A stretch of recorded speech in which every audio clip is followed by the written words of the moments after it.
seriously not in this Kelly's. Do y'all remember when Fred and iCarly met in the episode titled I Meet Fred? The iCarly cast meets the titular Fred Figglehorn. The episode titled appropriately I Meet Fred focuses on the whole crew of iCarly, specifically Freddie Gibson himself, not particularly finding Fred all that funny. I think this episode is really amazing and kind of creepy for how well it portrayed not just the internet and specifically YouTube back then, but what it would even end up becoming in the future. What with all of Fred's harsh criticisms and overall really opinions leading to Fred quitting the series on the show, only for it to be revealed to be a publicity stunt for both of their respective shows to gain traction. You can't tell me that's not the exact marketing plan people do nowadays. And this came out in 2009. However, Sam eventually kind of blackmails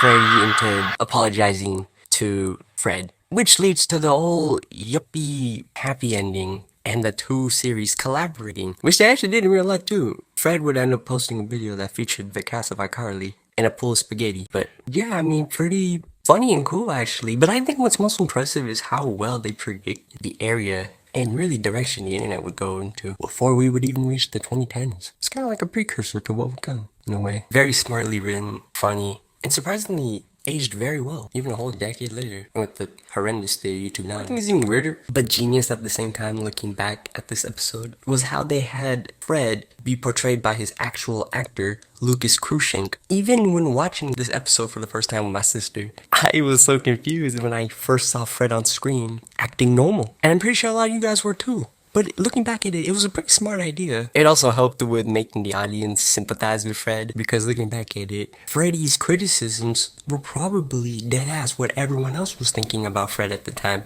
And it's crazy how now with stuff like IShowSpeed and like all the other Gen Alpha influencers, it all started with Fred, believe it or not. So I guess things haven't changed that much. And putting them on iCarly would make it even bigger. This idea was bound to happen. So when it did, you best believe that all of Gen Z tuned in, really. And I gotta say, the episode is very smartly written. The episode titled, very self-explanatorily, if that's even a word, I Meet Fred, focuses on how, at the time, Fred, being the big and most subscribed, believe it or not, channel on YouTube, was taking over the world. However, Freddy himself doesn't particularly find Fred all that funny. And as a kid, my dumbass thought it was because they had similar sounding names. And I gotta say, I'm so impressed with how they really took the route of having Fred be played by the actor himself, Lucas Cruikshank. Because even when watching this for the first time, I found it weird that Fred wasn't acting like a high-pitched, cracked up, geeked up psychopath. But it lets you sympathize and relate to him more on a deeper level. Also, probably wouldn't be as serious if you hadn't with pitch-shifted voice. I still remember so vividly the scene too where Freddy's like, I don't think Freddy's all that funny.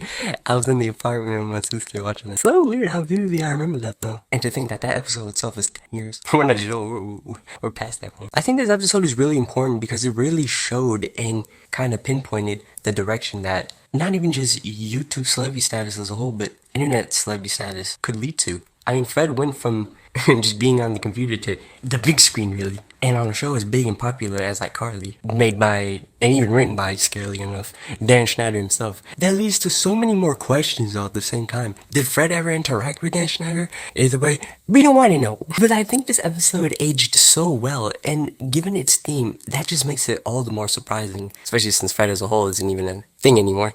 It hasn't been a thing for over 10 years itself. Who would have thought, sadly enough, that Fred would only last less than 5 years after this episode premiered? And that would lead to another Swedish man becoming the most popular and subscribed channel on YouTube for a while too, till T-Series came along. Like and subscribe if you want to see the video about the time PewDiePie was on South Park in 2014, because that was something too. And leave a comment down below, let me know if you also remember watching this episode, and if you think it aged good or not. Let me know, I read all comments, heart favorites, they got so much peace.